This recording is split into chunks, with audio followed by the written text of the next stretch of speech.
함께 합독하신 말씀 중심으로 하나님이 기뻐하는 삶이라는 제목으로 연애 말씀을 나누겠습니다.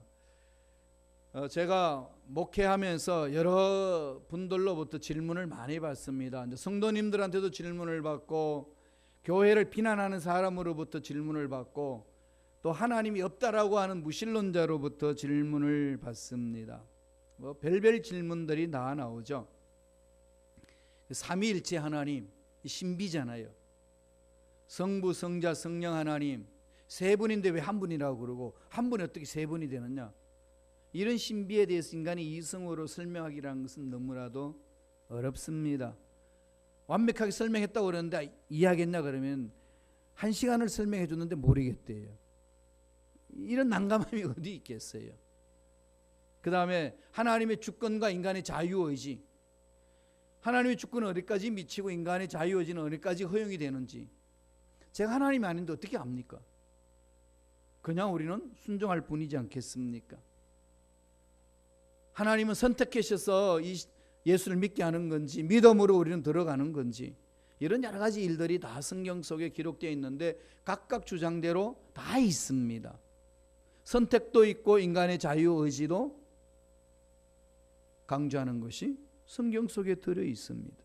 이런 거는 그래도 성경을 연구하고 함께 이야기 나눌 수 있으니까 힘들고 어렵지만 재미가 있어요. 그런데 그 중에서 가장 우리를 힘들게 하는 질문들이 있습니다. 무슨 질문인가 하면은 여러분들도 많이 고민을 하시고 답답해야 될 문제들입니다. 믿는다고 말하는 사람들이 삶이 왜 그렇게 사냐, 이런 말. 이 세들은 이런 말을 합니다. 우리 부모가 보여주는 삶이 진정 예수 그리스도를 믿는 삶이라면 나는 차라리 예수를 안 믿겠습니다. 뜨끔하지 않아요? 자녀들이 그런 질문을 던집니다. 어떻게 하면 좋나요? 그래요. 무신론자들이 외치는 소리가 있습니다. 왜 너희는 하나님을 믿는다고 말하면서도 하나님이 없는 것처럼 말하고 그렇게 행동하고 그렇게 사느냐? 우리들보다도 비인격적이고 도덕적으로도 상식적으로 이해하지 못한 일들이 너희들이 왜 행하냐? 전능하신 하나님을 믿는다고 그러면서. 이런 질문을 받을 때는 제 얼굴도 달아오릅니다. 어떻게 해야 되나? 여러분 어떻게 반박하실까요? 어떻게 할 수가 있을까요? 물론 예수를 잘 믿고 훌륭하게 살아가는 사람들도 많이 있습니다. 그런데 문제는 교회 공동체에서 그렇게 살지 못한 사람들로 인하여서 여러 가지 사회에 문제가 되고 지탄이 받는다는 사실을 우리는 부정할 수가 없다는 겁니다. 스스로 우리는 질문해 봐야 됩니다. 나는 예수를 믿는데 입으로 복음을 받아들이고 시인한다고 그러면서 왜 나는 그 반대되는 삶을 살까? 이게 참 괴롭죠. 사람이 자기 한 말대로 행하지 않으면 여러분 그런 사람을 뭐라고 그럽니까? 거짓말쟁이, 그리고 사기꾼.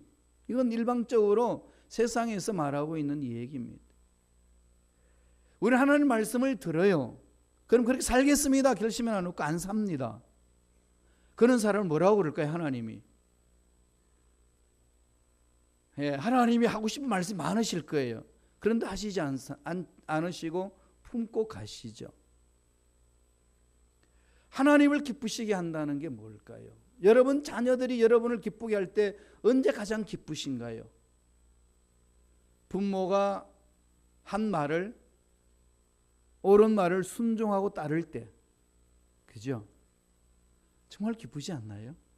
정말 기뻐요. 자녀들이 엄마 아빠 말을 잘 듣고 순종하는 모습 보면은 너무 기쁘고 행복함을 느끼잖아요. 그럼 우리 하나님은 우리가 어떻게 할 때 기뻐하실까요? 오늘 사도 바울이 로마 교인들에게 하나님을 기쁘시게 하는 삶이 무엇인지를 편지로 글을 주면서 하나님이 우리에게 메시지를 전하고 있습니다. 하나님을 기쁘시게 하는 삶, 이거 우리 신앙생활의 목적 아니겠습니까? 예수 믿는 우리 모두가 다 하나님을 기쁘시게 하는 삶이 된다면 하나님은 기뻐서 감격하실 거고, 그 전능하신 하나님이 기쁨을 이기지 못해서 우리를 위하여 행하시는 그 일들은 상상할 수 없는 그런 일들을 체험할 수가 있을 겁니다. 반대로 우리는 하나님 앞에 그렇게 기쁘시게 하는 삶이 되지 못한다는 겁니다. 그런 일들이 비일비재하게 많습니다. 오늘 사도 바울이 하나님을 기쁘시게 하는 삶이 무엇인지를 우리에게 가르쳐 줍니다. 세 가지로 말하고 있어요. 첫째로, 하나님을 기쁘시게 하는 삶이라는 것은 하나님께 드리는 삶이다. 하나님께 드려라. 마음도 드리고 삶도 드려라. 사랑하는 사람 사이의 관계는 어떤 거죠? 서로 마음을 헌신하는 거 아니겠어요? 난 너를 사랑해 그러놓고 날마다 그 남자는 옆에 있는 여자만 자꾸 마음을 둬. 그게 사랑하는 사람인가요? 몹쓸 인간이지. 하나님을 향하여서 사랑한다 해놔놓고 하나님이 그 마음의 중심을 자리 잡지 않고 늘 세상 것들에 기웃거린다면 하나님 사랑합니다, 그게 하나님 앞에 어떻게 들릴까요? 아니라는 겁니다. 이건 상식이잖아요. 상식인데도 불구하고 우리는 이런 걸 잊어버리면서 그냥 살죠. 그럴 때마다 꼭 전제를 답니다. 하나님 요번만 요렇게 하고 다음은 정말로 기쁘시게 할게요. 그렇게 결심한 것이 오늘까지 오지 않으셨나요? 이렇게 참 많죠. 하나님을 기쁘시게 한다는 것은 하나님께 드리는 거예요. 마음을 드리는 겁니다. 하나님 내 마음 받으시옵소서. 하나님의 것입니다. 물질도 하나님의 것입니다. 다 하나님께 드리면은 우주 만물을 창조하시고 전지전능하신 하나님이 그걸 받으시고 어떻게 하시겠어요? 그래 너 나한테 다 갖다 주고 넌 가난하게 살아라, 이렇게 하시겠어요? 성경은 뭐라고 그랬습니까? 복을 주시며 풍성히 주시며 후히 주시며 넘치도록 채워주시며 이렇게 풍성하신 하나님이십니다. 그 하나님을 만나는데 우리 마음을 들이지 않는다는 것은 하나님을 기쁘시게 할 수 없다는 얘기입니다. 사도 바울은 이렇게 권면합니다. 1절 읽어보겠습니다. 로마서 12장 1절 이렇게 권면하고 있습니다. 다 같이 읽습니다. 그러므로 형제들아 내가 하나님의 모든 자비하심으로 너희를 권하노니 너희 몸을 하나님이 기뻐하시는 거룩한 산 제물로 드리라. 이는 너희가 드릴 영적 예배니라. 하나님이 기뻐하시는 삶이란 우리 자신을 하나님께 드리는 삶이죠. 내 자신을 드리는 겁니다. 사실 하나님이 돈이 필요하시겠어요? 우리 재능이 필요하겠습니까? 뭐가 필요하겠어요? 다 가지고 계신 분인데. 그럼에도 불구하고 달라는 건 뭘까요? 가져오라는 것. 이 세상에서는 돈 없이는 못 살잖아요. 이 세상에는 그래도 지식과 지위와 명예를 가지고 윤택하게 사는 것이 세상살이 아니겠습니까? 그 필요한 것, 세상살이 필요한 그것들을 하나님 받으시옵소서 가져오는 것 자체는 하나님 필요해서가 아니라 그 마음을 받으시기 위하여서. 난 네 마음을 원한다. 바로 너. 난 너를 원한다. 하나님 나를 원하는 거죠. 그래서 하나님을 기쁘시게 하는 것은 우리를 드리는 것을 말합니다. 하나님 앞에 드린다는 것은 하나님 받으셔서 하나님 쓰시겠다는 것 아니겠습니까? 그런데 어떤 사람들은 세상에 향락에 매여서 빠져있고 어떤 사람은 물질의 노예가 되기도 합니다. 아니면 악한 영들에 사로잡혀서 자기가 무슨 일을 하는지도 모르게 끌려다니는 사람들도 있습니다. 여기서 너희 몸, 이 말이 헬라어로 소마 그럽니다. 소마. 이 소마라는 창세기 2장 7절에서 하나님이 흙으로 사람을 빚어서 그 코에 생기를 불어넣으니 생명이 된지라, 그 생명 사람을 말하는데 그때의 히브리 말로는 네페쉬 그러는데 이 네페쉬가 그 온전한 사람, 살아있는 생명체, 영혼, 육, 온전한 인간 그 자체가 네페쉬 그럽니다. 히브리 말로 생명, 살아있는 생명체, 곧 그것이 오늘 사도 바울은 소마 그러면서 몸으로 표현합니다. 몸, 전 인격체를 말하는 거죠. 영혼, 육 전체 다 이걸 하나님께 드리라는 겁니다. 전 인격적으로 하나님을 드리는 삶이 하나님을 기쁘시게 한다는 겁니다. 예수님도 우리를 살려내시기 위하여서 자기 자신을 전체적으로 다 내드렸습니다. 온전히 다 주셨지 않습니까? 생명까지도. 사도 바울은 이러한 것을 에베소서 5장 2절에서 이렇게 설명을 합니다. 그리스도께서 너희를 사랑하신 것 같이 너희도 사랑 가운데서 행하라. 그는 우리를 위하여 자신을 버리사 향기로운 제물과 희생 제물로 하나님께 드리셨느니라. 우리가 이렇게 생명을 얻고 사는 것은 예수님의 십자가의 은총 때문에, 은혜 때문에 살고 있습니다. 십자가의 은혜가 뭡니까? 자기 자신을 죽이면서까지 우리에게 생명을 주는 은혜를 말합니다. 우리는 그 하나님의 앞에서 누구나 그 사랑과 은혜에 빚진 자입니다. 빚진 자잖아요. 빚진 자의 삶은 뭘까요? 빚을 갚으려고 하는 거죠. 어떻게 빚을 갚습니까? 내 마음을 하나님께 드리는 겁니다. 하나님이 내 인생의 주인 되어 주시옵소서. 나의 생각의 주인이요, 말의 주인이요, 삶의 주인이요, 나의 앞날의 모든 것이 하나님의 주인이십니다. 자꾸 토해내시면은요, 그렇게 고백하고 매달리시면은 정말로 내 마음속에 하나님의 주인 되셔서 좌정하십니다. 그러면 뭐가 생길까요? 담대함이 있습니다. 평안함이 있습니다. 기쁨이 있습니다. 세상이 줄 수 없는 행복과 평안이 넘쳐납니다. 여기에 힘이 있기에, 능력이 있기에 이 험악한 세상에 나가서 담대하게 맞장서서 싸울 수가 있습니다. 이 은혜가 없이는요, 이 세상에서 우리가 올바로 아무리 살려고 몸부림쳐도 못 삽니다. 생각해 보셨잖아요. 또 살아보셨잖아요. 2018 시작된 지 벌써 이젠 9월 초가 됐습니다. 연초에 결심결단한 거 많지요. 오늘날 결심결단한 게 얼마나 이어집니까? 어떻게 이어지죠? 작심 3일. 그만큼 우리 연약합니다. 모두가 다 이런 거죠. 물론 뭐 약간의 차이는 있을 수 있지만 그것도 다 도토리의 기적입니다. 보잘것없는 거죠. 그럼 어떻게 해야 됩니까? 하나님께 마음을 드려야 돼요.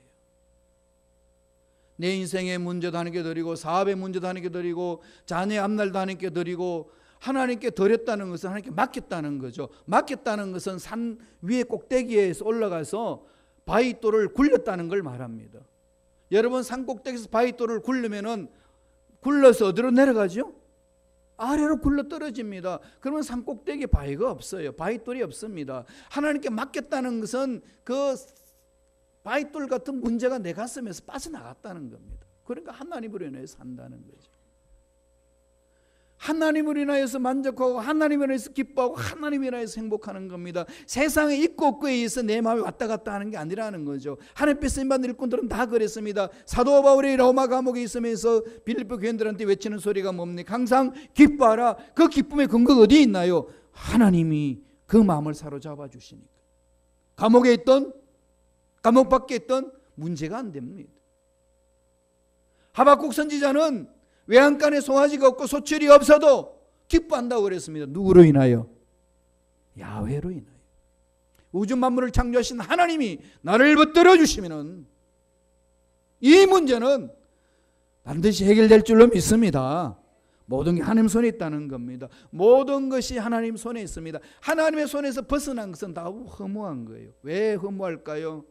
우리 새벽 예배 때 없이 계속 전도서를 보는데 솔로몬은 그렇게 좋은 것들을 다 차지해보고 다 할 것 다 해봤는데 결론은 허무하다는 겁니다. 왜 허무할까요? 하나님이 없는 이 세상의 것들은 허무합니다. 하나님이 없이 행하는 모든 것들은요, 가져도 허무하고 절겨도 허무한 거예요. 소음을 갖기 때문에. 따라서 어떻게 허무에서 벗어날 수 있을까요? 하나님 만날 때, 하나님 손 안에 있을 때, 하나님 품 안에 있을 때, 내 마음에 하나님이 주인이 되도록 모셔드릴 때 삶은 달라진다는 겁니다. 하나님이 그 사람을 주장하시기 때문에 그 사람의 마음은요, 그렇게 평온할 수가 없습니다. 맛보세요. 이게 맛보는 게 하나님을 기쁘시게 하는 삶이고 하나님 안에서 멋지게 살아가는 삶이라는 겁니다. 가장 중요한 거죠. 그렇기 때문에 환란이 있어도 소망이 있습니다. 그러니까 이겨내는 거예요. 버틸 수 없는 상황 속에서도 버틸 수 있는 건 인간의 의지로 불가능합니다. 하나님이 주신 소망이 있기 때문에, 하나님이 함께 하신다는 소망이 있기 때문에 가능한 겁니다. 죽어도 천국 가는 것이고, 영원한 생명을 소유한 우리들이 없어지는 것에 의해서 마음 뺏기지 않는다는 겁니다. 그게 하나님을 믿는 자들의 특권이요, 하나님을 기쁘시게 하는 자의 삶의 모습이라고 오늘 사도 바울이 가르쳐 줍니다. 두 번째, 하나님을 기쁘시게 하는 삶이 뭐라고 이야기합니까? 세상과 구별되는 삶을 사는 걸 말합니다. 세상과 분리되는 삶이 아니에요. 우리는요, 세상 속에서 구별되어서 하나님의 사랑과 은혜를 드러내는 자들입니다. 산 속에 들어가서, 사막 속에 들어가서 돌을 닦는 자들의 삶이 아닙니다. 하나님의 자녀들의 삶은 이 세상에서 살면서 세상과 구별되는 삶을 사는 겁니다. 어떻게 해요? 하나님의 사랑으로 하나님 안에 있기 때문에 악한 것들에 물들지 않는다는 겁니다.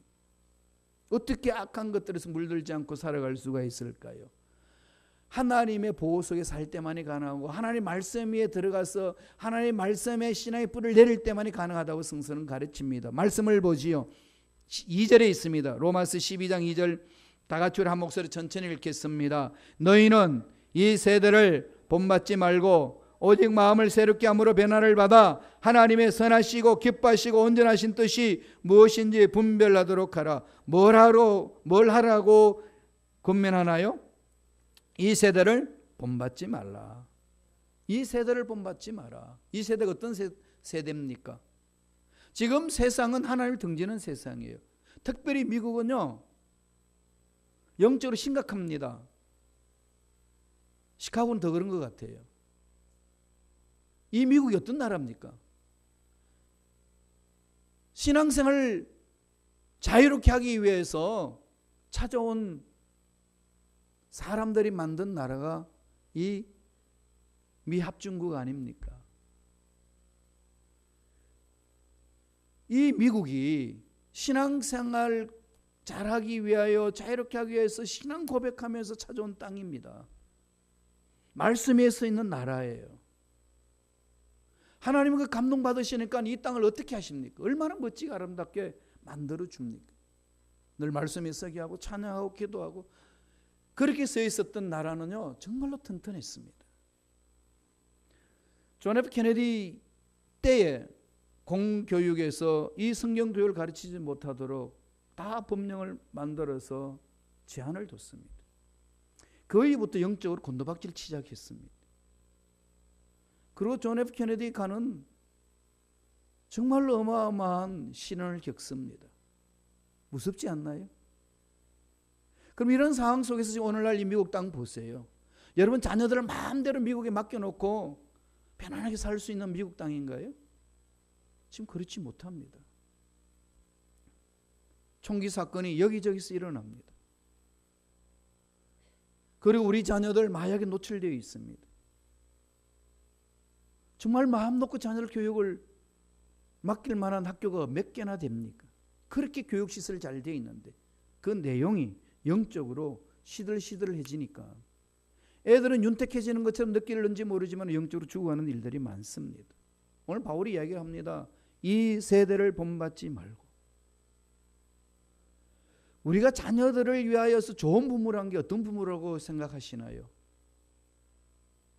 공부 잘할 수 있도록 돈 많이 주고 좋은 대학 보내고, 그러면 자동적으로 그 애들은 정말로 멋지게 잘 자랄 수 있나요? 그런 것 같지요. 그런데 결과는 그렇지 않다는 것 아니겠습니까? 통계적으로 봐도 그렇습니다. 그럼 어떻게 해야 되나요? 이 말씀을 마음판에 새겨야 됩니다. 너희는 이 세대를 본받지 말고. 그럼 어떻게 해야 되죠? 우리가 이 세대를 본받지 말아야 됩니다. 우리는 이 세상 가치관에 끌려다니고, 우리는 세상이 끌고 가는 대로 끌려다니면서 자녀들한테 너희들은 이렇게 살지 마. 이 교육이 되겠어요? 교육 안 됩니다. 그럼 우리가 정신 차려야 돼요. 통회자복하고 세상에 물들지 않고 예속되지 않고 따르지 말라는 것 아니겠습니까? 우리 하나님은 살아계시기 때문에 살아계신 하나님이 저와 여러분의 생각, 말, 행동 하나하나씩 다 지켜보고 계십니다. 그리고 하나님은 만들어 놓은 법칙, 자연세계 속에도 우리에게 가르쳐 주는 것이 심은 대로 거둔다는 겁니다. 이건 영적 세계도 동일한 거예요. 이스라엘 백성들이 하나님 앞에 심판을 받아 바벨론 포로, 오늘날 이라크예요. 그 바벨론 포로로 끌려갑니다. 포로가 되어 나갈 때에 예레미야 선지자를 통해서 하나님이 말씀합니다. 이스라엘 백성들이요, 웃음을 쳤습니다. 왜 하나님은 우리의 유일하신 하나님이고 하나님이 앞에 선택받은 우리들인데 하나님을 알지 못하는 저 이방인들에게 끌려가야 됩니까? 하소연할 때에 선지자를 통해서 외쳐줍니다. 그것은 너희들의 생각의 결과라. 생각 속에 하나님이 없어요.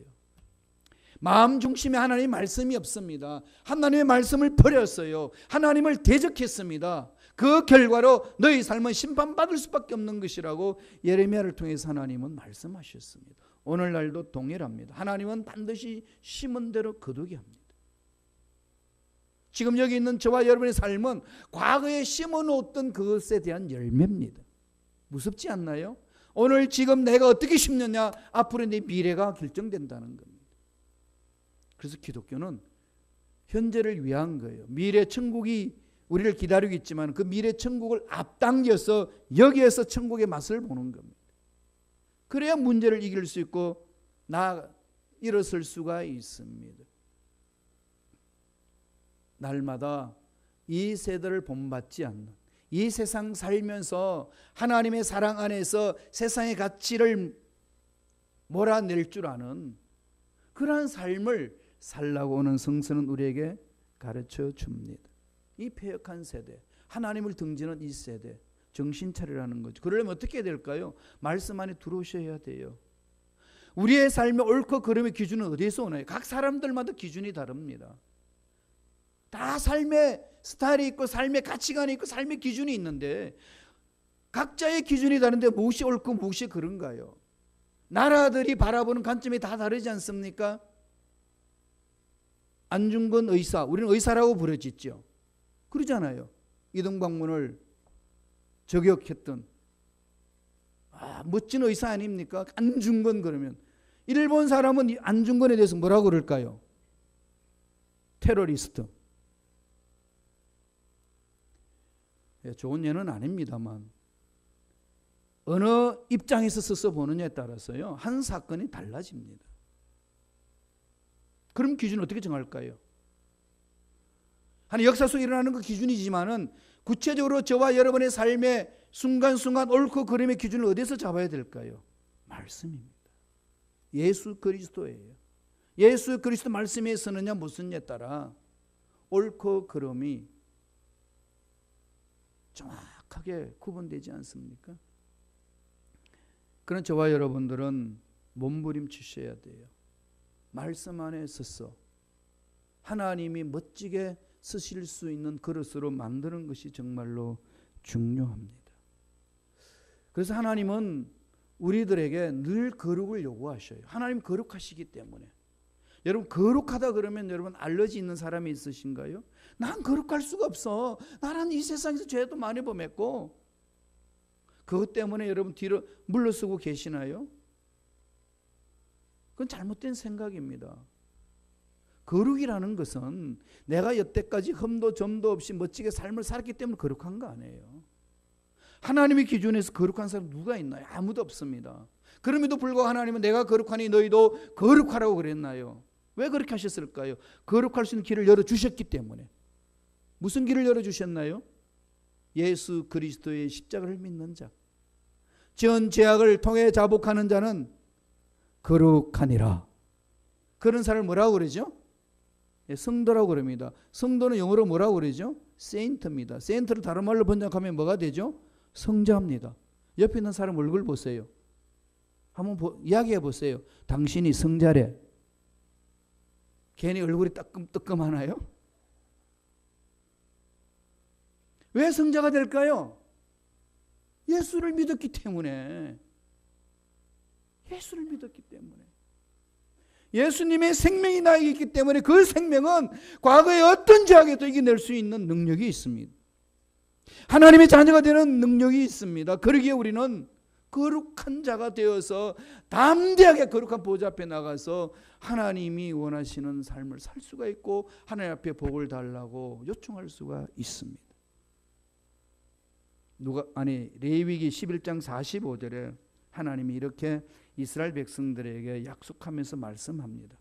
한번 읽어보실래요? 레위기 11장 4절입니다. 다 같이 읽습니다. 나는 너희의 하나님이 되려고 너희를 애굽 땅에서 인도하여 낸 야훼라. 내가 거룩하니 너희도 거룩할지어다. 하나님이 출애굽시켰어요. 하나님이 죄악의 구렁텅이 있는 저와 여러분을 예수 그리스도 십자가로 해서 건져냈습니다. 그럼 우리 거룩한 자예요. 이 거룩함이요, 여러분 행위에 둔다면은 어느 누구도 거룩하다고 외칠 수 없습니다. 우리의 거룩성은 예수 십자가에 있습니다. 예수 십자가 때문에 하나님은 우리를 보시고 거룩한 자라고 불러주십니다. 칭해주시는 거예요. 의로운 자예요. 그래서 이젠 의로운 자가 되었으니까 날마다 예수 십자가 안에서 말씀을 먹으면서 성령을 따라 행함으로 거룩한 자로 성숙해 가는 겁니다. 이게 하나님을 기쁘시게 하는 삶이라고 성서는 가르칩니다. 말씀 위에 쓰세요. 그리고 성령을 사모하세요. 그래야 이 세대를 본받지 않고 일어설 수 있습니다. 내가 이 세대를 본받지 않아야 자녀들이 이 세대를 본받지 않을 수 있습니다. 엄마 아빠는 이 세대에 끌려다니는데 자녀들은 이 세대를 본받지 않고 끌려가지 않고 설 수 있다, 장담 못합니다. 부모들의 말에 의해서 자녀는 교육되지 않고 부모들의 삶에 의해서 교육됩니다. 꼭 명심하세요. 그렇게 매 순간 지은 죄악들은 통해자복하고 올바로 써야 되고 삶으로 올바로 살아가는 모습을 보여줘야 돼요. 그게 먼저 예수 믿은 사람들이 행해야 될 자세입니다. 순범 시카고의 성도 여러분, 저와 여러분들이 다 그렇게만 한다면은 전 이 시카고는 변화된다고 믿습니다. 자신 없나요? 예, 우리는 자신 없어요. 그럼 누가 하실까요? 하나님이. 그게 자신 있는 거 아니겠습니까? 하나님이 행하시는 거죠. 거룩한 자를 들어 쓰시는데요. 그런 시세를 본받지 말라는 겁니다. 구별된 삶을 살라는 거예요. 구별된 삶. 한마디로 말하면은요, 손해보고 살 줄 알아야 됩니다. 까짓것 내가 손해보지 뭐. 하나님 책임져 주셔. 이런 당당함이 있어야죠. 그게 그리스도인들의 삶이에요. 마지막 세 번째로 하나님을 기쁘시게 하는 삶이란 하나님의 뜻을 분별하는 삶을 말합니다. 뜻을 분별하셔야 돼요. 한 번 더 읽어볼까요? 로마서 12장 2절입니다. 다 같이 한 목소리 읽습니다. 너희는 이 세대를 본받지 말고 오직 마음을 새롭게 함으로 변화를 받아 하나님의 선하시고 기뻐하시고 온전하신 뜻이 무엇인지 분별하도록 하라. 분별을 말하는 거죠. 하나님의 뜻의 문제입니다. 예수님은 계속 강조하잖아요. 마태복음 6장 33절에도 뭐라고 그럽니까? 먼저 그 나라 그 일을 구하라. 그리하면 너희 필요한 모든 것 넘치도록 채워주시리라. 내 영혼이 잘된 같이 범사가 잘되고 강건하기를 간구하노라. 요한도 그렇게 했습니다. 뜻의 문제고 영혼의 문제 아니겠습니까? 우리가 이 세상에서 멋지고 행복하게 살려면 늘 뜻에 집중해야 됩니다. 늘 제가 말씀드렸듯이 기도란 뭐죠? 사도 바울이 빌립보 4장 6절에서 그렇게 말씀하잖아요. 아무것도 염려하지 말고 기도와 간구로 그렇게 하죠. 에베소에서는 성령 안에서 기도와 간구로 그럽니다. 기도와 간구로 짝을 맺어서 그럽니다. 기도란 헬라어로 말하면 프로슈케. 하도 많이 들었어요. 이제 헬라까지 외우시죠. 프로슈케. 하나님을 향하여 무엇을 취한다. 다시 말씀드리면 하나님의 뜻을 구한다. 하나님 마음에 내 마음을 맞춘다. 이게 기도예요. 기도란 하나님 앞에 뜻을 묻는 거예요. 간구란 뭘까요? 데에시스. 데에시스란 나의 필요를 하나님께 요청하는 걸 말합니다. 하나님 이런 게 필요합니다. 저런 게 필요합니다. 그럼 기도를 어떻게 하라는 거죠? 하나님의 뜻 안에서 나의 필요를 요청하라는 겁니다. 우리는 기도할 때 뜻은 상관없어요. 나 필요만 구하죠. 간구만 합니다. 그러니까 그 기도가 엉뚱한 것으로 외쳐질 때가 얼마나 많은지 모릅니다.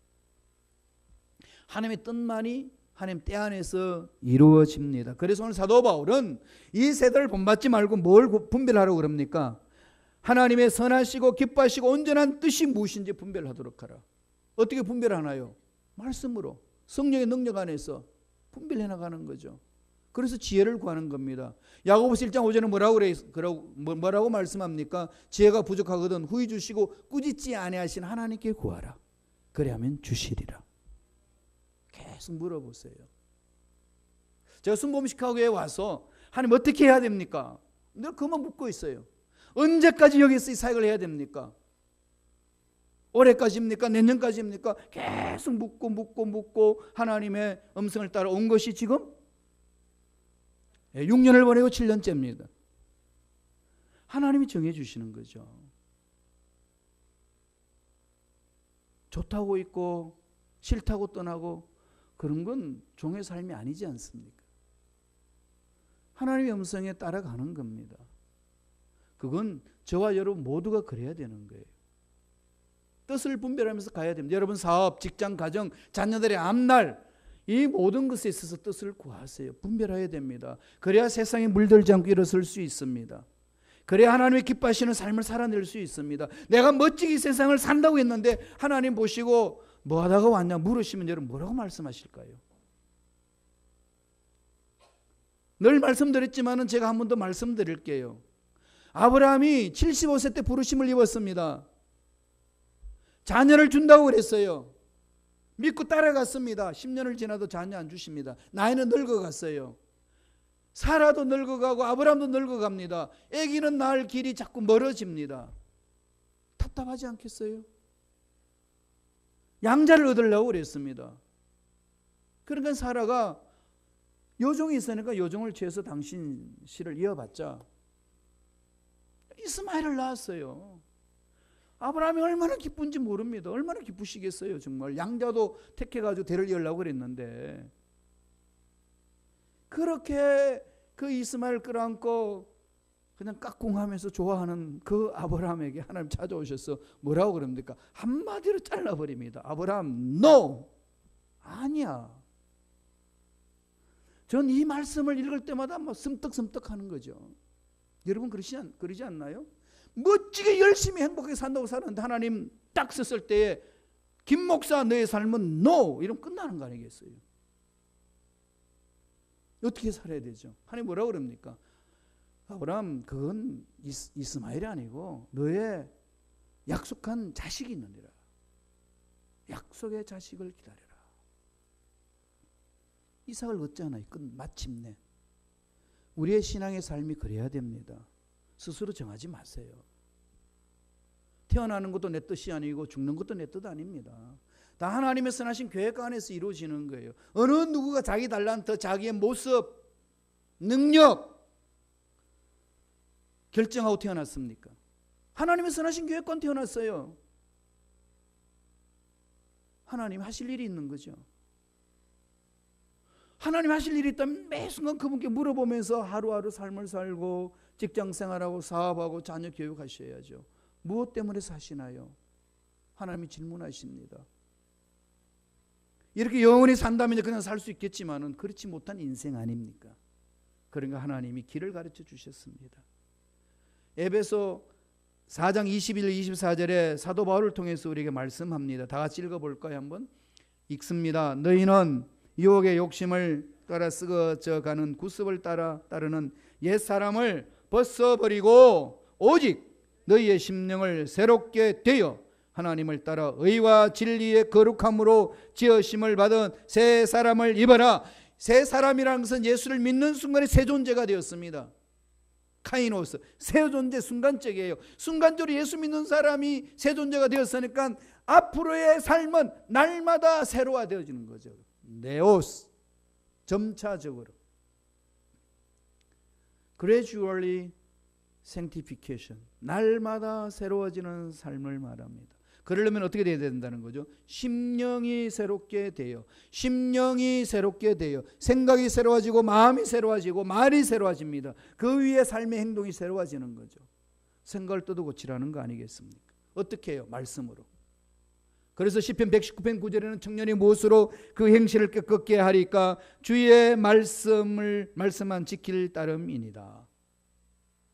하나님 말씀에 써 있을 때 가능합니다. 길을 열어줬는데 우리는 세상 사는데 바빠서 이런 데 안 들어가려고 그러지 않습니까? 목사님 나 밥 먹고 살기 바빠요. 성경 읽을 시간이 어디 있습니까? 그러지 않으신가요? 정신 차려야 합니다. 무엇이 중요하고 무엇이 우선돼야 되는지를 먼저 알고 하라는 거죠. 먼저 그 나라 그 일을 구하라. 그러면 모든 것이 더 넘치도록 채워주시리라. 채워주시리라. 정하셔야 합니다. 이건요 싸우시게 해야 돼요. 이건 양보하면 안 됩니다. 몸부림치셔야 돼요. 하나님이 기뻐하시는 삶, 우리가 주님 오실 때까지 살아야 될 삶입니다. 마음을 드리라는 겁니다. 하나님께 드리라는 거죠. 그리고 세상과 구별되게 살라는 겁니다. 매 순간 뜻을 분별하면서 살라고 오늘 사도 바울을 통해서 하나님은 말씀하고 있습니다. 이 은혜가 주님 오실 때까지 넘쳐나는 하나님을 기쁘시게 하는 삶이 되기를 간절히 축원합니다. 기도하겠습니다. 하나님 아버지 감사합니다. 오늘 말씀을 주셔서 하나님이 기뻐하시는 삶이 뭔지를 말씀